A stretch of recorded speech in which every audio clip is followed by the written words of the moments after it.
हमारी कहानी की शुरुआत इस लड़की अकाने से होती है, जो कि 20 साल की कॉलेज में पढ़ने वाली स्टूडेंट है। वो बहुत चेयरफुल है और मोस्ट ऑफ द टाइम खुश रहती है। हालांकि उसकी जिंदगी में ट्विस्ट तब आता है जब एक दिन अचानक से उसका बॉयफ्रेंड उसको डंप कर देता है। असल में हुआ ये था कि ये बंदा फॉरेस्ट ऑफ द सेवियर नाम के एक एमएमओ गेम में किसी और लड़की से बात करता था, जो कि उसे पसंद आ गई। उसने काफी समय पहले अकाने को भी वो गेम डाउनलोड करवाई थी ताकि वो साथ में खेल सके, लेकिन जाहिर है ऐसा कुछ नहीं हुआ। घर आके अकाने जैसे ही गेम खोलती है, उसको सब कुछ पुराना याद आने लगता है और बेचारी का दिल टूट जाता है। लेकिन वो अकेली नहीं होती, उसके साथ उसकी दोस्त मोमो भी थी, जो कि अकाने की ही तरह 20 साल की यूनिवर्सिटी स्टूडेंट है और रिलेशनशिप में आने के लिए बहुत ज्यादा डेस्परेट है, पर अभी तक उसकी किस्मत ने उसका साथ नहीं दिया। अकाने डिसाइड करती है कि वो गेम खेल के मॉन्स्टर्स को मारेगी ताकि अपनी फ्रस्ट्रेशन निकाल सके। गेम में अचानक से उसे एक अजीब सा कैरेक्टर दिखाई देता है।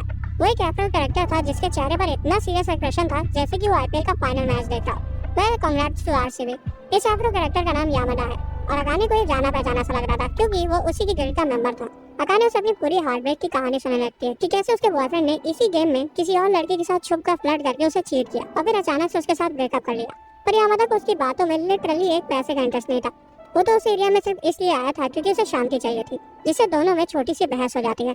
यामादा तो साफ बोल देता है कि मुझे फर्क नहीं पड़ता, जिससे वो और भी ज्यादा फ्रस्ट्रेट हो जाती है और उसे एक लंबा चौड़ा इमोशनल मैसेज लिखकर भेजती है। थोड़ी देर बाद उसे उस गेम के कन्वेंशन का इनविटेशन आता है। असल में गेम ने अपनी फर्स्ट ईयर एनिवर्सरी सेलिब्रेट करने के लिए एक तरह का इवेंट रखा था, जहाँ पर आने वाले गेमर्स को गिफ्ट और अवतार्स भी दिए जाएंगे। अकाने तुरंत गेस कर लेती कि शायद उसका एक्स भी उस कन्वेंशन में आएगा, इसलिए वो बिना समय बर्बाद किए सीधा मॉल में कपड़े लेने और स्पा कराने चली जाती है। उसका एक ही मिशन था, वो अपने एक्स को रिग्रेट कराना चाहती थी, ये दिखाकर कि उसने कितनी सुंदर लड़की को खोया है। इवेंट के दिन उसे रियलाइज होता है कि आज उसे अपना दुख दर्द बाहर नहीं निकालना है। भले उसने अपने एक्स को जलाने के चक्कर में पूरे पैसे उड़ा दिए हैं, फिर भी सिर्फ आज के लिए उसे अपना कंपोजर बनाए रखना है। वो चली रही होती है कि तभी उसे अपना एक्स किसी और लड़की के साथ दिखाई दे देता है। वो तुरंत उसकी तरफ भागती है, लेकिन बीच ही में एक हैंडसम लड़के से टकरा कर गिर जाती है। अकाने से बहुत फ्रेंडली वे में माफी मांगती है और बताती है कि वो हाल ही में हुई कई चीजों को लेकर थोड़ा सा डिस्ट्रैक्टेड है, लेकिन वो लड़का तो उसे ऐसे देख रहा था जैसे उसे गंदी बदबू आ रही हो। अकाने फिर से सॉरी बोलती है और कहती है कि जो कुछ भी उसने बोला वो उसे भूल जाए। हालांकि लड़का कहता है कि मुझे फर्क नहीं पड़ता और इतना क्या कर वो वहाँ से चल लेता है। तभी अकाने को याद आता है कि गेम में भी उस एफ्रो कैरेक्टर ने सेम यही चीज इसी टोन में बोली थी। वो उस लड़के को यामादा कहकर बुलाती है और वो रुक कर पीछे मुड़कर देखता है। उसी वक्त अकाने का एक्स भी उसे देख लेता है। भाई बंदे ने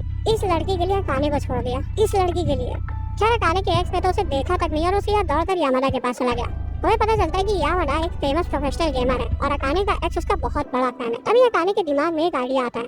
वो यामादा का हाथ पकड़कर ब्लफ करती है कि वो उसका बॉयफ्रेंड है। यामादा पहले तो तुरंत मना कर देता है, लेकिन जब अकाने उसे गेम का एक रेयर आइटम प्रॉफिट स्टोन का ट्रेड कोड देती है, जिसे तुम रिडीम कोड भी कह सकते हो, तब वो तुरंत कह देता है कि ये मेरी गर्लफ्रेंड है। अब ऑब्वियसली उनकी जोड़ी इतनी फेक लग रही थी जितनी की मेरे कॉलेज वालों के जॉब प्लेसमेंट के वादे। पर अकाने के एक्स को लगता है कि वो सब रियल है और वो टूट जाता है। जैसा कि अकाने का प्लान था, उसका एक्स उससे जलने लगता है और जमीन पर बैठकर रोना शुरू कर देता है। पर जब अकाने उसकी गर्लफ्रेंड को उसे इतने प्यार से चुप कराते हुए देखती है, तब उसे रियलाइज होता है कि वो लड़ाई तो जीत गई लेकिन जंग हार गई। थोड़ी देर बाद अकाने यामादा को अपने साथ बाद में ड्रिंक्स के लिए ले जाती है। बंदा सिर्फ सोडा मंगाता है और उसे पीते हुए कहता है कि क्या मैं घर जा सकता हूँ। अकाने उस पर भड़क पड़ती है और कहती है कि अगर थोड़ी देर तुम यहाँ मेरे साथ बैठ जाते तो क्या तुम्हें मौत आ जाएगी। यामादा को समझ आ जाता है कि ये वही गेम वाली लड़की है जिसके जाने के बाद सारे गिल्ड के मेंबर उस पर हंस रहे थे। यामादा तो सिर्फ सोडा पीता रहता है, पर दूसरी तरफ अकाने एक के बाद एक बियर चढ़ाए जा रही थी, ये कहते हुए कि वो अपने एक्स को बुलाना चाहती है। फिर अकाने बाथरूम चली जाती है और खुद को शीशे में देखकर कहती है कि अपने एक्स के बारे में सोच सोचकर मेरी कैसी हालत हो गई है, मेरे कपड़े भी पूरे गंदे हो गए, काश मैं उस इवेंट में जाती ही नहीं। जब वो बाथरूम से बाहर आती है और देखती है कि यामादा वहाँ से जा चुका है, तो वो बस रोने ही वाली थी।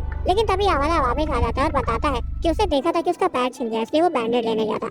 अकाने इतनी ज्यादा इमोशनल हो जाती है कि उसके बाद वो तब तक पीती है जब तक बेसुध नहीं हो जाती, और जब उसे होश आता है तब वो यामादा के बिस्तर में खुद को पाती है। और अब जब उसने एक हाई स्कूल गेमर के घर पे रात बिताई है तो कुछ तो हुआ ही होना चाहिए। खैर बदकिस्मती से जो तुम लोग सोच रहे हो ऐसा कुछ नहीं हुआ था। असल में पिछली रात उसने इतनी ज्यादा पी ली थी कि वो टेबल पर ही बेहोश हो गई थी, जिसके बाद यामादा के पास सिर्फ दो ऑप्शन थे, या तो वो उसे अपने साथ घर ले जाए या फिर उसे सड़क पर कहीं फेंक दे। सड़क पर फेंकने वाला ऑप्शन उसे थोड़ा सा कम सही लगा, इसलिए वो सारा बिल भर के अकाने को अपने साथ घर ले आया। अकाने ने खुद को सिर्फ इतना ही एम्बैरेस नहीं किया था, बल्कि उसने तो उल्टी करके अपने कपड़े भी गंदे कर दिए थे, जो कि यामादा ने रात में तोड़कर बाथरूम में सुखा। अकाने सबके लिए तहे दिल से माफी मांगती है और अपने घर कट लेती है। लेकिन घर में एक और मुसीबत, वो नोटिस करती है कि उसका नेकलेस गायब है। फिर वो तुरंत गेम में लॉगिन करती है ताकि यामादा से उसके बारे में पूछ सके। यामादा तो उस वक्त ऑफलाइन होता है, लेकिन उसे दुखी देखकर एक क्यूट सी बनी कैरेक्टर आती है और उसका दुख दर्द सुनती है। बीच में यामादा ऑनलाइन आ जाता है और जब अकाने से नेकलेस के बारे में पूछती है तो वो तुरंत मना कर देता है कि उसने नेकलेस नहीं देखा और उस बनी से कहता है कि ये सारी बातें बाद में करना, सबसे पहले गिल्ड की स्टोरेज में जो फालतू का कचरा भरा रखा है उसे खाली करो। ये कचरा और किसी ने नहीं बल्कि अकाने ने भरा था, जिससे वो शर्मिंदा हो जाती है। जब यामादा गेम बंद करके अपनी सीट से उठता है तब गलती से अकाने का नेकलेस यामादा के पैर के नीचे आ जाता है और वो टूट जाता है। इधर अकाने अभी भी अपने नेकलेस को खो देने के दुख से बाहर नहीं आ पाई थी और अब आ भी नहीं पाएगी। उसकी बेस्टी मोमो कहती है कि तुम अभी भी अपने एक्स के पीछे लटकी हुई हो ना, और उस गेम को भी इसीलिए खेलती हो और इसी चक्कर में तुम्हें लोग चीट कर जाते हैं। वैसे मोमो ने ये लास्ट वाली लाइन बोली नहीं थी, सिर्फ सोचा था। एक दिन जब अकाने स्टेशन पे होती है, वो देखती कि हाई स्कूल की लड़की अपने क्रश को प्रपोज कर रही है। और गेस करो वो लड़का कौन होगा? बिल्कुल सही, यामादा। पर यामादा को इतना पेशेंस नहीं था, उसे तो घर जाके गेम खेलना था। इसलिए वो लड़की से कहता है पहले अपने थॉट्स को ऑर्गेनाइज कर लेना, फिर कल बताना जो कहना है। अकाने उससे मिलने के लिए बात कर जाती है और बताती ये क्या कर दिया तुमने, वो लड़की तुम्हें प्रपोज करने वाली थी। यामादा शॉक हो जाता है क्योंकि उसे प्यार व्यार समझ नहीं आता। फिर अकाने देखती है कि यामादा तो स्कूल यूनिफॉर्म में है, मतलब वो हाई स्कूल का स्टूडेंट है और कोई ऐसा वैसा हाई स्कूल नहीं, वो एक एलीट हाई स्कूल में पढ़ता है। जिससे अकाने अंदाजा लगा लेती कि यामादा काफी स्मार्ट भी है। यामादा बोलता है कि वो उससे मिलना चाहता था, लेकिन और किसी चीज के लिए नहीं, बल्कि सिर्फ उसका टूटा हुआ नेकलेस रिटर्न करने के लिए। अकाने उसे थैंक्स बोलती है और कहती कि उसे इसके लिए दुखी नहीं होना चाहिए, वो वैसे भी इसे फेंकने वाली थी।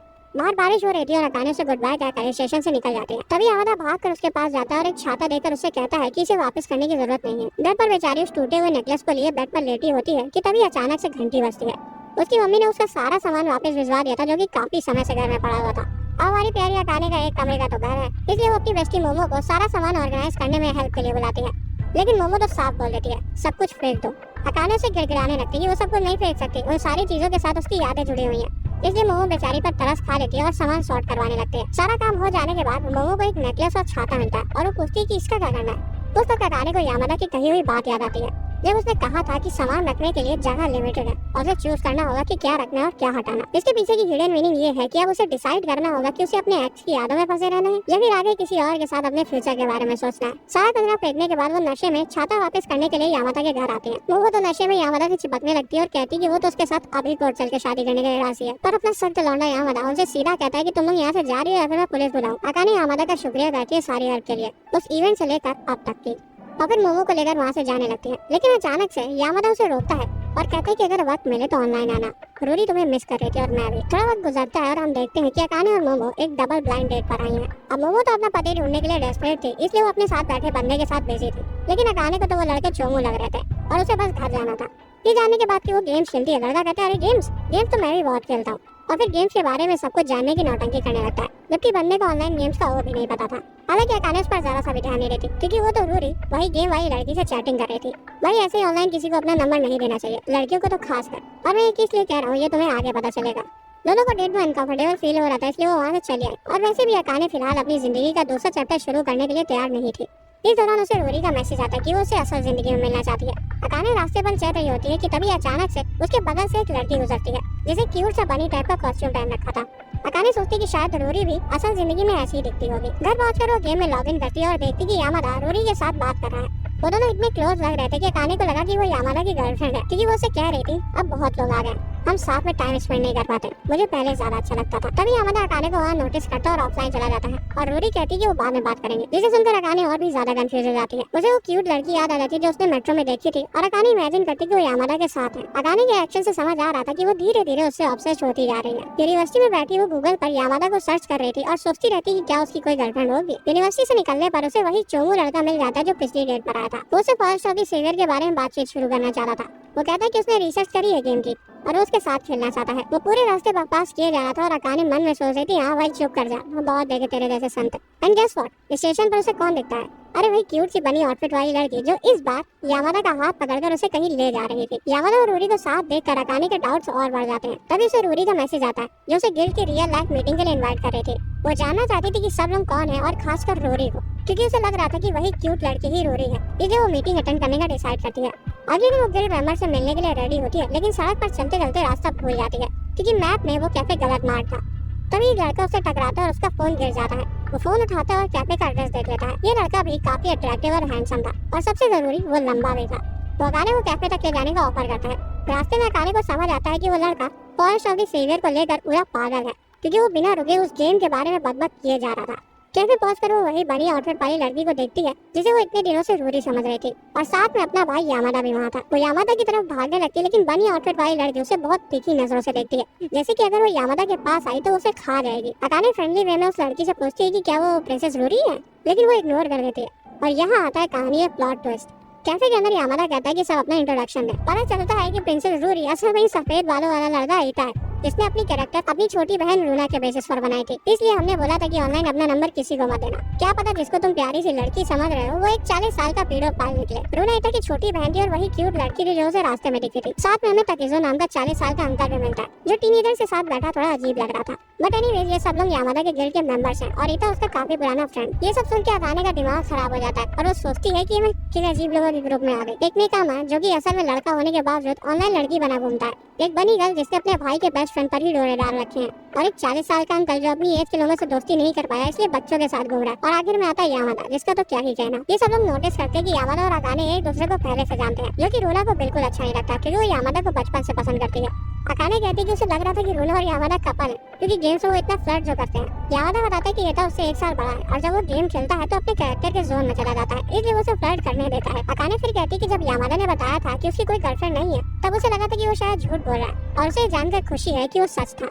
रूना डायरेक्टली अकाने से पूछती है कि क्या उसे यामादा पसंद है, लेकिन ईटा तुरंत उसका मुंह बंद करवा के कहता है कि मेरी छोटी बहन बड़ी मुंहफट है, इसकी तरफ से मैं सॉरी कहता हूँ। इसके बाद जब अकाने का यामादा से आई कांटेक्ट होता है तब नर्वसनेस में उसे ग्लास गिर जाता है और जब वो उसे उठाने जाती है तो यामादा उसका हाथ पकड़ लेता है और कहता है कि मत करो, टूटा कांच है, तुम्हें लग जाएगा। ये देख कर कि यामादा उसकी फिक्र करता है अकाने शर्माने लगती है, लेकिन यामादा सोचता है कि वो उसे नाराज है इसलिए वो बहाना बनाकर बाहर चला जाता है और ईटा भी उसके पीछे पीछे आता है। बाहर ईटा से बात करते टाइम यामादा कहता है कि वो लड़कियों के इमोशंस को बिल्कुल भी नहीं समझ पाता। ईटा कहता है कि अगर ऐसा ही चलेगा तो उसे कभी गर्लफ्रेंड नहीं मिलेगी। यामादा को अपने बचपन की एक लड़की का फ्लैशबैक आता है जो उसे रोते हुए अलविदा कह रही थी। प्रेजेंट में वापस आके सब लोग अपने अपने रास्ते चले जाते हैं। रूना कहती है कि वो अकाने से नफरत करती है क्योंकि उसे इस चीज से जलन हो रही है कि उसे उसके भाई और चाइल्डहुड क्रश दोनों का टेंशन मिल रहा है। अब उसका सिर्फ एक ही गोल है, अकाने को गिल्ड से निकालना। ईटा सॉरी कहता है कि वो अकाने को वापस घर तक ड्रॉप नहीं कर सकता तो यामादा ऑफर करता है। ट्रेन में अकाने यामादा के साथ कन्वर्सेशन स्टार्ट करने की कोशिश करती है लेकिन वो सवाल ही ऐसे पूछ रही थी जिनका यामादा हाँ या ना में जवाब दे रहा था। जब ट्रेन ब्रेक मारती है तो अकाने यामादा से टकरा जाती है और उसे अपनी जगह दे देता है ताकि अगली ब्रेक पड़ने पर वो हट ना हो। तभी वो नोटिस करती है कि ट्रेन की सारी लड़कियां यामादा को देख रही हैं और अकाने सोचती कि वो देखे भी क्यों ना, तब वो भी उससे अपनी नजरें नहीं हटा पा रही थी। फिर वो उससे पूछती कि वो डिनर में क्या खाएगा, जिस पर वो कन्वीनियंस स्टोर जाकर एक जेली लेकर कहता है कि उसका इतने में पेट भर जाएगा। अकाने तुरंत दौड़ कर जाती है और घर से कड़ी और चावल पैक कर लाती है जो कि उसे सुबह बनाया था। उसको चिंता थी कि अगर यामादा अच्छे से खाना नहीं खाएगा तो उसकी ग्रोथ पर असर पड़ेगा। वो माफी भी मांगती है कि करी में थोड़ा सा मीट कम है क्योंकि इस महीने पैसे की थोड़ी तंगी चल रही है। तभी अचानक अकाने को रूना का कॉल आ जाता है और वो उसे माफी मांगती है और कहती है कि उसे सैटरडे को मिलना चाहती है। वो कॉल रख देती है और यामादा अपने घर चला जाता है, लेकिन वो ये जानकर थोड़ा सा हैरान था कि उसे सैटरडे को मिलना चाहती है क्योंकि उस दिन तो उसे रूना को पढ़ाने जाना था।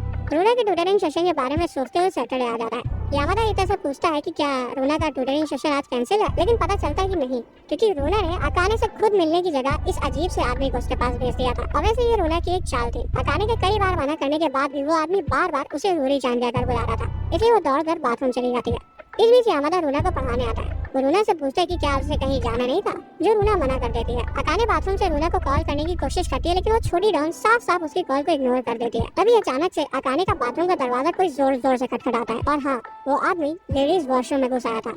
वो जबरदस्ती उसका बाथरूम डोर खोलने की कोशिश करता है। असल में ये बंदा रूरी से बहुत ज्यादा ऑब्सेस्ड था। फिर यूने यामादा से कन्फेस कर देती कि उसने अपने भाई की आईडी से गेम में लॉगिन किया और एक आदमी जो उसके भाई के कैरेक्टर रूरी को बहुत ज्यादा चाहता था से कहा कि वो उससे रियल लाइफ में मिलना चाहती है और खुद की जगह चालाकी से अकाने को उसके साथ मिलने भेज दिया। यामादा को तो पता था कि इंटरनेट पर किस तरह के क्रीप्स रहते हैं, इसलिए उसने तुरंत ईटा के साथ उनकी चैट चेक करी। दूसरी तरफ वो बिगड़ी बच्ची सोच रही थी कि सब कुछ पहले जैसा क्यों नहीं हो जाता जब वो सेंटर ऑफ अटेंशन थी। गिल्ड के सारे मेंबर डिसाइड करते हैं कि वो अकाने को ढूंढने जाएंगे, लेकिन बेचारा तकेज़ो को तो बताया जाता है कि उनकी प्यारी अकाने को किसी गैंग के मेंबर ने किडनैप कर लिया, जिस वजह से वो रोते हुए अपनी धन्नो को 200 की स्पीड से भगाता है ताकि वो जल्दी से जल्दी वहाँ पहुँच सके। रास्ते में ईटा रूना को कस के डांट लगाता है कि अकाने तो बस तुम्हारी दोस्त बनना चाहती थी और तुमने क्या किया। क्या में पहुँचते तकेज़ो उस आदमी पर टूट पड़ता है। यामादा नोटिस करता है कि अकाने के पैर में चोट लगी और वो पूछता है कि क्या हुआ। तभी वही चश्मे वाला आदमी कहता है कि ये उसकी वजह से हुआ क्योंकि वो लेडीज वॉशरूम में घुसने की कोशिश कर रहा था। ईटा तो तुरंत उसकी गुद्दी पकड़कर उसे धमकाते हुए पूछता है कि तुम्हारा मतलब क्या है कि तुम लेडीज वॉशरूम में घुसने की कोशिश कर रहे थे। वो बताता है कि वो कोई गलत हरकत करने नहीं गया था, वो तो बस उसे पेन किलर्स देने गया था क्योंकि उसे लग रहा था कि अकाने कहीं बेहोश तो नहीं हो गई। लेकिन जैसे ही अकाने ने देखा कि वो अंदर आने की कोशिश कर रहा है तो वो बहुत ज्यादा घबरा गई और टॉयलेट सीट पर अपना पैर दे मारी। यामादा अकाने से सॉरी बोलता है कि उसने ये नहीं बताया कि वो हर सैटरडे रूना को ट्यूटरिंग देता है, लेकिन अकाने इतनी स्वीट थी कि वो बिल्कुल नाराज नहीं होती। उल्टा वो तो कहती कि अच्छा इसी वजह से रूना नहीं आ पाई। जब वो रूना को देखती है तो उसके पास जाने के लिए दौड़ती है और वो पागल लड़की फिर से अपना पैर चेयर पे दे मारती है। रूना उसके पास आके सॉरी कहती है, लेकिन ईटा उससे बोलता है कि अब उसे अच्छी डांट लगानी पड़ेगी और इस बार यामादा भी उसे नहीं बचाने वाला क्योंकि वो डिजर्व करती है। लेकिन अकाने इधर भी उसे डांट से बचाने के लिए पेट दर्द का नाटक करने लगती है और सबको दवा लेने भेज देती है। वो देखती है कि रूना को अपनी गलती का एहसास हो गया, लेकिन वो माफी मांगने से कतरा रही है। अकाने अचानक से गेम के बारे में बात करना शुरू कर देती है और रूना सब कुछ फाइनली एक्सेप्ट कर लेती है कि उसने जानबूझकर उस अजीब आदमी को उसके पास भेजा था और अकाने के साथ गलत बिहेव किया। ये सब उसने सिर्फ इसलिए किया ताकि अकाने उनकी गिल्ड छोड़ दे। ऑब्वियसली उसका प्लान पूरी तरह से फेल हो गया, लेकिन हमारी प्यारी अकाने उसको इसलिए भी माफ कर देती है और उससे उनका सोशल सर्कल ज्वाइन करने की परमिशन मांगती है। दोनों फ्रेंड्स बन जाती है और अकाने ऑफिशियली ग्रुप का नया मेंबर हो जाती है। अब तुम लोगों को लग रहा होगा कि रूना का इतना बदतमीजी वाला एटीट्यूड और ईगो भरी पर्सनैलिटी आई कहाँ से। असल में वो ससागी फैमिली की छोटी बेटी है। उसकी मम्मी हमेशा ओवर प्रोटेक्टिव रही है और बचपन से उसे जो चाहिए था मिलता रहा है। होते हैं ना कुछ बच्चे जो माँ बाप के कुछ ज्यादा ही लाडले होते हैं, बस वही। हालांकि ये सब घर में ही था। स्कूल में तो वो किसी को भाव तक नहीं देती थी। उसका कोई दोस्त भी नहीं था, सिर्फ ऑनलाइन फ्रेंड्स। असल में ये तो सिर्फ उसका बहाना था, बल्कि उसकी फिजूल खर्ची और ईगोइस्टिक बिहेवियर के चलते कोई लड़की उसका दोस्त बनना ही नहीं चाहती थी। लड़के तो काफी पड़े थे उसके पीछे, लेकिन जब उसके पास पहले से 2 जैपनीज ऋतिक रोशन जैसे दिखने वाले लड़के मौजूद है तो बाकी सब तो उसको फीकी चाय लगेंगे ही। ईगो तो उसका आसमान छूता था, लेकिन फिर भी वो चाहती थी कि उसकी एक दोस्त हो जिसके साथ वो डांस कर सके और वो सब कुछ कर सके जो कि एक टिपिकल टीनेजर करती है। और उसका घमंड हर बार उसके आड़े आ जाता था। ऐसे लोग जिंदगी में आमतौर पर अकेले रह जाते हैं, लेकिन खुशकिस्मती से उसे अकाने मिल गई जो कि उससे बड़ी है, स्वीट है और हर वक्त उठ पटांग हरकतें करने से भी नहीं कतराती। मोमो काने के घर में बैठी होती है और बता रही होती है कि वो हस्बैंड ढूंढने के लिए कितनी डेस्परेट है, लेकिन नोटिस करती है कि काने उसकी बातों पे ध्यान ही नहीं दे रही और रूना के साथ गेम खेल रही है। मोमो थोड़ा सा चिढ़ जाती है, जिस पर रूना आकर कर बोलती है कि तुम्हें अच्छा नहीं लग रहा तो घर चली जाओ। डेढ़ फुड़िया मुँह बंद रख अपना, नहीं तो ड्रम में भर के सीधा जीने से लड़वा दूंगी तुझे। रूना डर जाती है और तुरंत दुबक के काने के पास चली जाती है। इसके बाद वो यामादा के बारे में बातें करने लगते हैं। रूना बताती है कि भले ही वो लड़कियों में काफी पॉपुलर है, लेकिन आज तक उसकी एक भी गर्लफ्रेंड नहीं बनी। उसी वक्त काने यामादा से गेम में मिलती है और उसे अपने नए बूट्स के बारे में बताती है, लेकिन यामादा कहता है कि ये बूट्स उसे किसी काम के नहीं है क्योंकि वो एक पैराडिन है, यानी वॉरियर है। लेकिन अगर वो चाहे तो उसे अपनी इन्वेंट्री से बूट्स गिफ्ट कर सकता है। अकाने मना कर देती है क्योंकि वो खुद से हंटिंग करके उन्हें हासिल करना चाहती थी। गेम एकदम एक्साइटिंग मोड पर था कि तभी लैपटॉप क्रैश हो जाता है और उसे धुआं निकलने लगता है। अकाने बेचारी दुखी हो जाती है क्योंकि अब नया लैपटॉप खरीदने के लिए उसे पैसे चाहिए होंगे जो कि उसके पास थे नहीं। घर पर रूना अपने भाई को बताती है कि अकाने का लैपटॉप खराब हो गया है, जिस वजह से वो बहुत उदास है। इधर अकाने लैपटॉप के खराब हो जाने की वजह से रोई जा रही थी कि तभी डोरबेल बजती है। दरवाजा खोलने पर उसे वहाँ यामादा दिखाई देता है जो कि एक जेंटलमैन बनकर आया था। असल में रूना उसे वहाँ लेकर आई थी क्योंकि ईटा ने यामादा से रिक्वेस्ट की थी कि वो अकाने का लैपटॉप एक बार जाके चेक कर ले। वो अंदर आता है बिना ये नोटिस किए कि अकाने के ब्रा उसके कमरे में सूख रहे हैं, जिन्हें वो झट से हटा लेती है। फिर वो उनके लिए खाना बनाने का ऑफर करती है। यामादा उसे रोकता है और उस दिन करी देने के लिए थैंक्स बोलता है और टिफिन वापस न ला पाने के लिए माफी मांगता है। इस बीच रूना एक्सेप्ट कर लेती है कि यामादा कभी उसकी फीलिंग्स रिटर्न नहीं करेगा क्योंकि वो उसे छोटी बहन की तरह देखता है। इसलिए अब उसका एक ही मिशन है, यामादा और अकाने की जोड़ी बनवाना। वो ईटा से कॉल करके पूछती कि अब वो क्या करे और ईटा बताता है कि अब उन्हें एक रोमांटिक कॉमेडी वाला सिनेरियो क्रिएट करना होगा। रूना थोड़ा कुछ मस्ती करने का ट्राई करती है, लेकिन कुछ काम नहीं आता। इसलिए आखिर में वो अकाने को धक्का दे देती है ताकि वो यामादा से टकराए और कुछ केमिस्ट्री स्टार्ट हो। लेकिन यहाँ भी वो फेल हो जाती है क्योंकि अकाने का बाल यामादा की आंखों में घुस जाता है। जब वो चेक करने के लिए उसके नजदीक आती है तब किसी लड़की को पहली बार इतने पास से देखने की वजह से वो घबरा जाता है कि कहीं वो उसकी आंखों में हमेशा के लिए न खो जाए। वो उसे पीछे करके तुरंत अपने घर से टूल्स लेने के बहाने वहाँ से चला जाता है। बाहर जाते टाइम यामादा को अपने बचपन का फ्लैशबैक आता है जिसमें एक लड़की उससे कह रही थी कि वो हमेशा साथ रहेंगे, लेकिन यामादा लॉजिकल जवाब देता है कि ये पॉसिबल ही नहीं है। प्रेजेंट में वापस आके हमें उसे कन्वीनियंस स्टोर में शॉपिंग करते हुए दिखाया जाता है जहाँ की कैशियर उसे काफी समय से पसंद करती थी और उसका नाम जानना चाहती थी। वो भी उसी स्कूल से पास आउट हुई है जहाँ वो अभी पढ़ रहा है, लेकिन अपना यामादा उसके हिंट्स को जरा सा भी नहीं समझ पाता और बिजी है कहकर वहाँ से निकल जाता है। अकाने के घर वापस आकर वो उन दोनों को सोया हुआ पाता है। वो देखता है कि अकाने सोते वक्त कितनी स्वीट और इनोसेंट लगती है। वो अचानक से उसकी हेयर क्लिप निकालता है ताकि उसके बाल खुल जाए और वो अकाने की पूरी खूबसूरती की एक झलक देख सके। तभी कोई दरवाजा खटखटाता है जो कि और कोई नहीं बल्कि अकाने का एक्स था। यामादा दरवाजा खोलता है, वो लड़का तो पागल हो जाता है कि उसका आइडल अकाने के घर पर है। वो कहता है कि उसे पहले से शक था कि उनका रिलेशनशिप फेक है क्योंकि वो यामादा को खूब कायदे से स्टॉक करता है और उसने उसकी किसी सोशल मीडिया पोस्ट पर किसी लड़की से रिलेटेड कुछ भी नहीं देखा। हरकतें सही नहीं है इस लड़के की, मैं बता रहा हूँ। वो तो सिर्फ अकाने के टिफिन वापस करने आता क्योंकि अकाने उसके लिए खाना बनाती थी और वो टिफिन वापस करना भूल जाता था, इसलिए वो हर बार नया खरीदती थी। अब समझ आया कि इसके पैसे जा कहाँ रहे थे। जब वो जाने लगता है तो यामादा से कहता है कि अकाने को ना बता कि वो यहाँ आया था, जो यामादा मान जाता है। जब वो चला जाता है अकाने बाहर आती है और यामादा की बातें सुनकर हंसने लगती है कि वो टिफिन अपने आप वहाँ आ गया। अंदर यामादा उसकी हेयर क्लिप लौटा देता है जिससे वो थोड़ा सरप्राइज हो जाती है क्योंकि उसे नोटिस ही नहीं किया कि कब सोते वक्त वो गिर गए। यामादा कहता है कि वो गिरी नहीं थी, उसने निकाली थी। उसका मन था कि उसे खुले बालों में देखे। अकाने तो ये सुनकर शॉक्ड हो जाती है। कुछ दिनों बाद अकाने को कन्वीनियंस स्टोर में जॉब के लिए अप्लाई करते हुए दिखाया जाता है जो कि उसके घर के बहुत पास है। फोन पर मोमो से बात करते हुए वो बताती है कि उसके गिल्ड के मेंबर्स ने लैपटॉप को फिक्स कर दिया और पैसे भी ले लिया और मिसिंग पार्ट भी खरीद लिया। कुछ दिनों बाद गेम में वापस लॉगिन करने पर वो रूही से मिलती है जो उसे तकेजो के कैरेक्टर से इंट्रोड्यूस कराती है जो कि एक मच्छर जितना छोटा था। अकाने उन्हें लैपटॉप बनाने में हेल्प के लिए कुछ देना चाहती थी क्योंकि उन्होंने लिटरली उसका पूरा जीपीयू ग्राफिक कार्ड सब बदल दिया था। उसके इतने इंसिस्ट करने पर वो उसे यामादा के हाई स्कूल फेयर में चलने के लिए इन्वाइट करते हैं। स्कूल में यामादा की लाइफ बिल्कुल इजी मोड पर है क्योंकि वो सभी लड़कियों के सेंटर ऑफ अटेंशन है। हम सुसागी से मिलते हैं जो कि स्कूल में यामादा की इकलौती फीमेल फ्रेंड है क्योंकि वो भी बिल्कुल उसी की तरह है। वो कहती कि कल उसने उसका मैच लाइव देखा था। अब वो अपनी पहले वाली स्किल्स को पूरी तरह से भूल चुका है और FPS गेम्स खेलने के लायक नहीं है। फेस्टिवल में गिल्ड के सारे मेंबर आते हैं और अकाने को बहुत मजा आता है, लेकिन रूना घबरा जाती है और उसका पेट दुखने लगता है क्योंकि अगले सालों से इसी स्कूल के एंट्रेंस एग्जाम देने हैं। वो बाथरूम जाती है और जब अकाने उसका बाहर इंतजार कर रही थी तो वो यामादा को नोटिस कर रही है। वो उसके पास जाने में थोड़ा सा शर्मा रही थी, लेकिन यामादा ने उसे देख लिया था और वो अपने दोस्तों से कहता है कि मैं बाहर जा रहा हूँ, वेट मत करना मेरा। वो अकाने से मिलता है और वो दोनों रूना को इन्फॉर्मली ले जाते हैं। नर्स बताती है कि उसे बुखार कुछ नहीं है, बस भूख लगी है। रूना लिस्ट बताती है उसे क्या खाना है और वो लेने चले जाते हैं। हॉल में सभी बच्चे खासकर सारी लड़कियां उन्हें घूर रही थी कि आखिर यामादा के साथ ये लड़की है कौन। कुछ जूनियर्स उसके पास आती है और डायरेक्टली पूछ लेती कि क्या वो दोनों कपल्स हैं।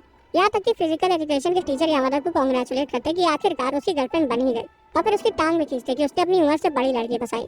कहते हैं ना, शायद जितना पुराना हो उतना ही मीठा होता है। काफी देर सभी के इंटरोगेशन के बाद वो लोग स्कूल से बाहर आ पाते हैं, जहाँ उनकी मुलाकात ईटा और तकेजो से होती है। यहाँ ईटा एक कमेंट मारता है कि अब जब उन्हें कपल्स कहकर चिढ़ाया जा रहा है तो क्या ये सही नहीं होगा कि वो ऑफिशियली डेट करना शुरू कर दे। यामादा कहता है हाँ क्यों नहीं, लेकिन अकाने नर्वस हो जाती है और उसका चेहरा पूरा लाल हो जाता है। हालांकि ईटा माफी मांगता है और कहता है कि वो तो बस मजाक कर रहा था, लेकिन अकाने उठकर वहाँ से भाग जाती है और यामादा भी उसके पीछे पीछे जाता है। रास्ते में हमें पता चलता है कि सुसाकी भी यामादा के पीछे पड़ी है। वो अकाने से अकेले में बात करना चाहता था, लेकिन लड़कियां तो उनको अकेले छोड़ने का नाम ही नहीं ले रही थी, इसलिए अकाने उसे खींच कर टॉप फ्लोर पर ले जाती है। ऊपर वो उससे पूछता है कि तुम शर्मा क्यों गई थी, जिस पर वो कहता है कि क्यों ना शर्माए भाई, ईटा ने अचानक से किसी के साथ मुझे शिप कर दिया।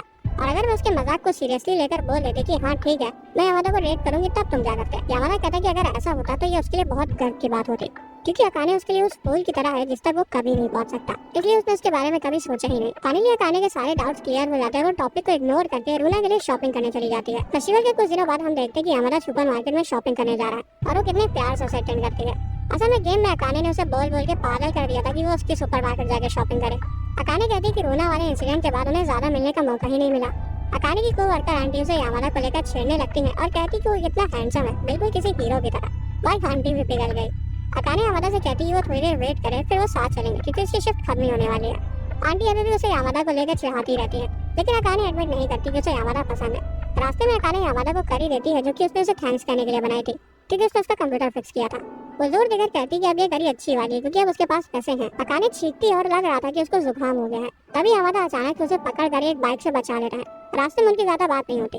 घर में मोमो के साथ बैठी अकाने बात कर रही थी कि यामादा को एहसास भी नहीं होता वो कितना काइंड है और सोचती कि सिर्फ उसके मन का वहम है और उसे प्यार नहीं करना चाहिए। मोमो उसकी नेल्स पेंट कर रही होती है और पूछती कि क्या उसे पसंद नहीं है कि यामादा उसे कभी ना पा पाने वाला फूल कहता है। अकाने कहती कि उसे इसी बात से तो डर है कि कहीं वो यामादा की बेसिक काइंडनेस से गलत हिंट्स ना कैच कर ले। हालांकि मोमो कहती कि अरे फ्लो में बता देना उसे तुम कैसा फील करती हो, लेकिन अकाने तुरंत मना कर देती है। फिर मोमो एक बहुत जरूरी बात कहती है कि वो यामादा की फीलिंग्स के बारे में तो बहुत बात करती है, लेकिन क्या खुद की फीलिंग्स को लेकर ऑनेस्ट है। तभी अकाने को रूना की इमरजेंसी कॉल आती है कि गिल्ड में एक बहुत बड़ी प्रॉब्लम हो गई है। गिल्ड बैन हो गई नहीं, वो बस इतना बताने के लिए कॉल की थी कि गिल्ड में एक नई मेंबर जोड़ने वाली है। रूना की नौटंकी की कोई याद नहीं है। जो लड़की ने गिल्ड ज्वाइन करी है वो यामादा की रिकमेंडेशन से आई है। अब कहानी में मजेदार मोड़ आने वाला है। रूना का ऑलरेडी प्लान रेडी है कि उसे गिल्ड से कैसे निकालना है, लेकिन अकाने कहती है कि उन्हें उसका वेलकम करना चाहिए, शायद वो हमारी दोस्त बन जाए।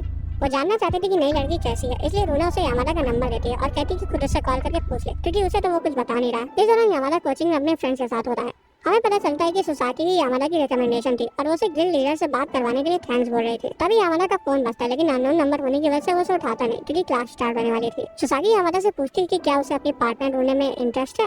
वो कहता है कि उतना कुछ खास नहीं। क्लास के बाद यामादा उसी नंबर पर कॉल करता है और अकाने कॉल उठाती है और हर रोज की तरह बकबक करना शुरू हो जाती है और कहती है कि वो ज्यादा देर बात नहीं कर सकती क्योंकि उसे काम पर जाना है। यामादा को चिंता थी क्योंकि अकाने को जुकाम है और शायद वो बढ़ सकता है। देखने से लग रहा था कि सुसाकी को थोड़ी जलन हो रही थी, कोई उसके आगे नहीं करना है, इसलिए वो पूछती कि अकाने है कैसी। यामादा को उसकी सारी खूबियां मालूम थी, लेकिन वो उन्हें शब्दों में बयान नहीं कर सकता। बाद में हम देखते हैं यामादा रूना को जब पढ़ा रहा था तभी रूना को अकाने का कॉल आता है। सीन ये हुआ था कि अकाने को इतना भयंकर बुखार चढ़ गया था कि वो ढंग से खड़ी तक नहीं हो पा रही थी। वो दवा लेने जाने के लिए साइकिल स्टैंड तक जैसे तैसे जाती है, लेकिन रोड पर ही गिर जाती है। खुशकिस्मती से यामादा उसका हाल चाल लेने के लिए उसके घर ही आ रहा था और उसे इस हालत में देख कर उसे घर उठा ले गया। दूसरी तरफ घर जाते वक्त सुसाकी यामादा के दोस्त से बात कर रही होती है। वो उसे सलाह देता है कि अगर तुमने जल्दी नहीं करी तो कोई और परी तुम्हारे राजकुमार को उड़ा देगी। फ्लैशबैक में हम देखते कि वही थी जिसने यामादा को प्रोफेशनल गेमर बनने के लिए मोटिवेट किया था। उसको लग रहा था कि वो हैक्स यूज करता है, इसलिए उसके घर गई ये देखने के लिए कि आखिर वो गेम खेलता कैसे, और उसकी स्किल्स को देखकर वो इतना इंप्रेस हो गई कि कब 4 घंटे बीत गए उसे पता ही नहीं चला। फाइनली वो सजेस्ट करती है कि उसे इसमें अपना करियर बनाना चाहिए और धीरे धीरे उसके साथ रहते रहते सुसाकी को उससे प्यार हो गया। ये जानते हुए कि वो इमोशनली कंजर्व है, फिर भी एक दिन स्कूल में यामादा ने उसे उस लड़की के बारे में बताया जो मिडिल स्कूल में बुली होती थी। इस वजह से उसने स्कूल आना बंद कर दिया और क्योंकि उसका घर उसके पास था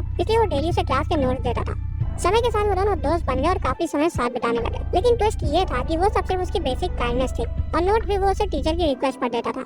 उसकी इस काइंडनेस को वो प्यार समझ बैठी और उस इंसिडेंट के बाद से ही वो कभी नहीं समझ पाया कि लड़कियों को कैसे ट्रीट किया जाए। सुसाकी को उस वक्त उसे बहुत डर लगने लगा था और वो सोचती है कि अगर वो फ्यूचर में कभी इसके जैसे लड़के से प्यार कर बैठेगी तब पक्का उसका दिल टूटेगा। प्रेजेंट में यामादा पूरी रात अकाने की देखभाल करता है क्योंकि उसे बहुत तेज बुखार चढ़ा था। उसे ठंड लग रही थी, भूख लग रही थी और उसकी हालत वक्त बीतते बिगड़ती ही जा रही थी। इसलिए यामादा उसे हॉस्पिटल ले जाने का डिसाइड करता है। वहाँ ट्रीटमेंट के बाद वो उसे घर जाता है और रात के 2 बजे जब अकाने की आंखें खुलती हैं तब वो यामादा को उसके बेड के बगल में सोते हुए देखकर शॉक्ड हो जाती है। उसका फीवर कम हो गया था और वो ताज़ी हवा के लिए खिड़की खोलती है जिससे यामादा जाग जाता है। ये सीन अकाने के लिए बिल्कुल एक प्यारे सपने जैसा था। यामादा बताता है कि जब वो उसके घर आ रहा था तब वो उसे रास्ते में पड़ी हुई मिली, जिसके बाद उसे हॉस्पिटल ले गया और पूरे समय उसके साथ रहा। उसका दिल से शुक्रिया अदा करती है और कहती है कि उसका ये एहसान जिंदगी भर याद रखेगी। थोड़ी देर बात करने के बाद वो ऊपर वाले का शुक्रिया अदा करती है कि उसके एक्स ने उसे छोड़ दिया क्योंकि वो जितना टाइम वेस्ट करता उतना ही उस पर चीट करता और यामादा जैसे अच्छे इंसान के साथ होने की वजह से वो अपने ट्रामा से उभर भी पाई। तभी यामादा को याद आता है कि जब बचपन में उस लड़की ने उसे गुड बाय बोला था तब वो भी मुस्कुरा रही थी। उसके बाद यामादा अकाने के ऊपर चढ़ जाता है और जो तुम सोच रहे हो उसके लिए नहीं, उसके पैर में क्रैम्प आ गया था इसलिए वो बस उसे स्ट्रेच कर रहा था। उसकी कातिलाना निगाहों को देखकर अकाने तो मर ही जाती है। पूरी रात उसकी देखभाल करने के बाद यामादा बिना सोए स्कूल निकल जाता है। अकाने को उसकी चिंता थी लेकिन वो कहता है कि वो गेमर है, उसके लिए रात भर बिना सोए अगले दिन स्कूल जाना आम बात है। वो ये सब बोल ही रहा था कि अकाने पता नहीं क्यों उसे चुंबक की तरह चिपकना चाहती थी। बाद में वो अकाने के लिए घर का सामान लाती है क्योंकि वो कल सो गई थी इसलिए आ नहीं पाई। उसे पता नहीं था कि वो बीमार है और जब उसे पता चला कि यामादा ने पूरी रात उसकी केयर करी तब उसके होश उड़ गए और वो अभी भी हैरान है कि उनके बीच कुछ हुआ नहीं। अब कुछ होने तो वाला था लेकिन अकाने की टांग खुलने की जगह अकड़ गई। उसे इस बात की भी चिंता हो रही थी कि अकाने हार्ट ब्रेक के बाद से प्यार के बारे में सोच ही नहीं रही है। जाते हुए वो कहती है कि प्यार में समय का बहुत बड़ा रोल होता है। बाद में यामादा मैसेज करके पूछता है कि वो कैसी है। अकाने तो उसका मैसेज अपने फोन पर देख कर ही खुश हो जाती है।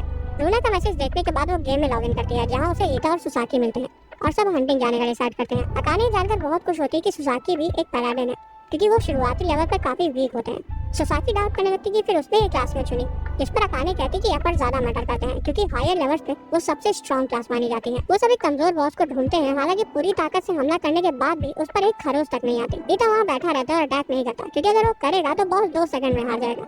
दोनों पैलेडिन्स मिलकर उस पर हमला करती है लेकिन उसे डैमेज ही नहीं लगता क्योंकि उनकी डीपीएस से ज्यादा उसकी हेल्थ रिजेनरेशन स्पीड थी। वो घंटों तक कीबोर्ड तोड़ती रहती है लेकिन बॉस का बाल भी बाका नहीं कर पाई। आखिर बॉस बोर होकर खुद ही वहाँ से चला जाता है। हालांकि इतना देर साथ खेलने की वजह से सुसाकी को समझ आ जाता कि अकाने अच्छी लड़की है। अकाने यामादा को कॉल करके सब कुछ बताती है और दूसरी तरफ ईटा और सुसाकी बात करते हैं। सुसाकी क्लियरली प्रिटेंड नहीं करती कि वो यामादा को चाहती है लेकिन ईटा समझ जाता है कि शायद उसे कोई पसंद है और वो खुल के बोल नहीं पा रही है, इसलिए वो कहता है कि उसे किसी की मोटिवेशन की जरूरत नहीं है, बस वो जो मन में है बोल दे। दूसरी तरफ यामादा अकाने से पूछता है कि क्या कोई जरूरी बात थी, जिस पर वो कहते कि नहीं, उसे बस उसकी आवाज सुननी थी। अगले वीकेंड पर वो मोमो से मिलती है क्योंकि उसे कुछ जरूरी बात करनी थी, लेकिन उससे पहले वो पूछती है कि उसे क्या लगता है कि उसके एक्स ने उसे क्यों छोड़ा होगा। असल में वो जानना चाहती थी कि उसमें क्या कमी है ताकि वो उसे ठीक कर सके और अगले रिलेशनशिप के लिए रेडी हो सके। तभी अचानक 2 लड़के आते हैं जो कि कल की डेट से मोमो को जानते थे। मोमो की मना करने के बाद भी वो जबरदस्ती वहाँ बैठ जाते हैं, उन्हें इनकम्फर्टेबल कर देते हैं और जब हाथ पार हो जाती है तभी अचानक से ईटा वहाँ आता है जो कि उसी कैफे का वेटर था। वो उन दोनों लड़कों को आराम से हैंडल करके दूसरी सीट पर भेज देता है। अकाने तो उसे देखकर बहुत खुश हो जाती है और मोमो सोचने लगती है कि इतने हैंडसम लड़के फॉस खेल रहे हैं और मैं यहाँ एवरेज लड़कों के साथ ब्लाइंड डेट पर जा रही हूँ। ईटा की शिफ्ट खत्म हो जाती है और वो अकाने और मोमो को वेट करते हुए देखकर सरप्राइज हो जाता है। अकाने अपनी बेस्ट फ्रेंड मोमो और प्रिंसेस रूरी दोनों की सलाह चाह रही थी क्योंकि जब उसके बॉयफ्रेंड ने उससे ब्रेकअप किया था तब वो ऑनलाइन गेम्स में खो गई थी और प्रिंसेस रूरी ने उसे ढूंढा था और उसकी सारी बातें सुनी थी जिससे वो उस पर विश्वास करती है।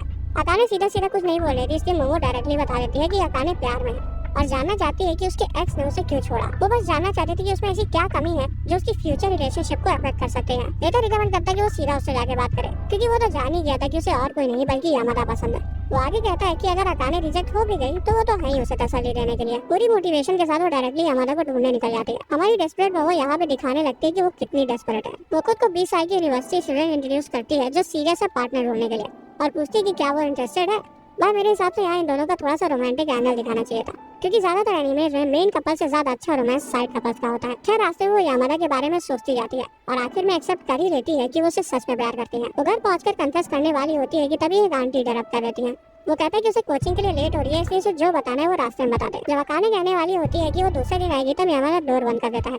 रास्ते में अकाने हिम्मत उठाकर कन्फेस करने की कोशिश करती है लेकिन ऐसे रोड पे सबके सामने कन्फेस करने से उसे थोड़ी शर्म आ रही थी तो वो दूसरे दिन करने का डिसाइड करती है। तभी वो डिस्ट्रैक्ट हो जाती है और गाड़ी से टकराने वाली थी। अगर यामादा वहाँ नहीं होता तो वो कल कन्फेस करने के लिए जिंदा ही न बचती। फिर यामादा उसका हाथ पकड़ के स्टेशन ले जाता है और स्टेशन पहुंचकर यामादा कहता है कि रास्ते में बात तो हो नहीं पाई लेकिन क्लास के बाद वो उसे कॉल करेगा क्योंकि वो सुनना चाहता है कि अकाने क्या कहना चाहती है। यामादा को समझ तो आ गया था, लेकिन वही बात है ना कि बात कटे तो कटे लेकिन नौटंकी ना हटे। बाद में कोचिंग में बारिश स्टार्ट हो जाती है और दुविधा ये थी कि दोनों दोस्तों में यामादा के साथ अम्ब्रेला कौन शेयर करेगा। उसका फ्रेंड सुसाकी की हेल्प करना चाहता था, इसलिए वो कहता है कि बेहतर यही होगा कि सुसाकी और यामादा भाग जाए। रास्ते में सुसाकी नोटिस करती है कि वो डिस्ट्रैक्ट हो रहा है एक ऐसी लड़की से जो कि बिल्कुल अकाने की तरह दिख रही थी। दोनों रास्ते भर में ज्यादा बात नहीं करते तो यामादा कहता है कि बेहतर यही है कि वो अम्ब्रेला ले ले। स्टेशन पास में है, वो भागकर चला जाएगा, लेकिन वो अपने प्यार को इतनी आसानी से कैसे जाने देती, इसलिए वो भी उसके पीछे भागने लगती है। लेकिन किसी से टकरा कर उससे ग्लासेस गिर जाते हैं। लगे कि यामादा आकर ग्लासेस ढूंढ लेगा, लेकिन वो टूट चुके थे। यहाँ सुसाकी यामादा को कन्फेस कर देती है और इसी की वजह से यामादा ने अकाने को कॉल नहीं किया। सिंपली उसे एक मैसेज आता है कि आज रात बात नहीं हो पाएगी। यामादा रोना को ट्यूटरिंग देने जाता है और रीता बहुत क्यूरियस था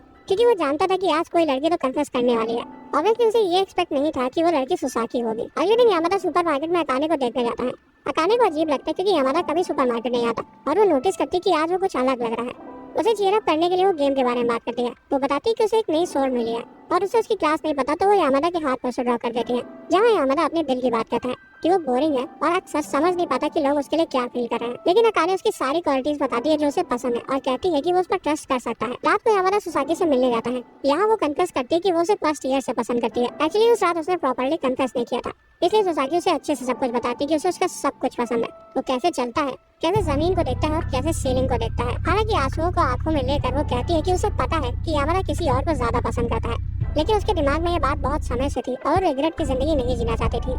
जब यामादा रिस्पॉन्स देने वाला होता है तब वो नोटिस करती है कि उसके हाथों में कुछ है। सुसाकी देखती है कि यामादा के हाथ पर अकाने का कैरेक्टर ड्रॉ है। वो समझ जाती है कि जिस लड़की ने ये ड्रॉ किया है वही उसे पसंद है। वो दुखी था कि वो सुसाकी की फीलिंग्स को रिटर्न नहीं कर सकता, लेकिन वो ग्रेटफुल भी है कि एंड तक वो कितनी काइंड रही।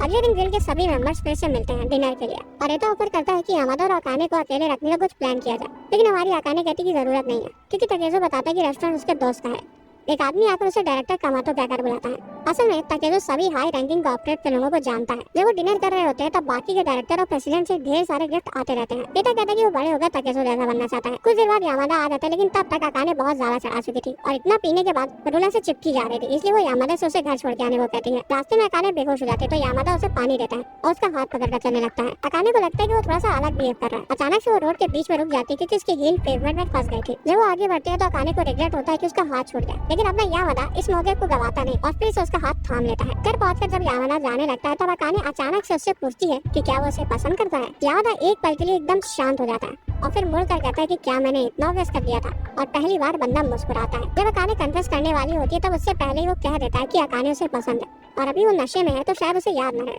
इसलिए वो कल फिर से आगे उसे बताएगा और जितनी बार जरूरत होगी वो उतनी बार बताएगा। वो हक करते हैं और वादा करते हैं कि कल कॉल करेंगे और एक दूसरे का ख्याल रखेंगे। हम उनके नए रूटीन की एक झलक देखते हैं जब वो सुबह एक दूसरे से फोन पर बतियाते हैं और दोपहर में अगले की सोच में डूबे रहते हैं। अकाने थोड़ी सी दुखी थी क्योंकि यामादा के एग्जाम नजदीक है, इसलिए उसे उन्हें प्रायोरिटी देनी पड़ेगी और वो उस पर बोझ नहीं बनना चाहती थी। हालांकि वो ऐसा नहीं सोचता। जब वो रास्ते पर चल रहे थे तब अकाने कहती है कि वो चाहती कि जब भी वो ऐसे साथ चल रहे हो तो एक दूसरे का हाथ पकड़कर चले। तब यामादा को अकाने के साथ अपनी पहली मुलाकात याद आती है और इसी के साथ ये प्यारा सा एनीमे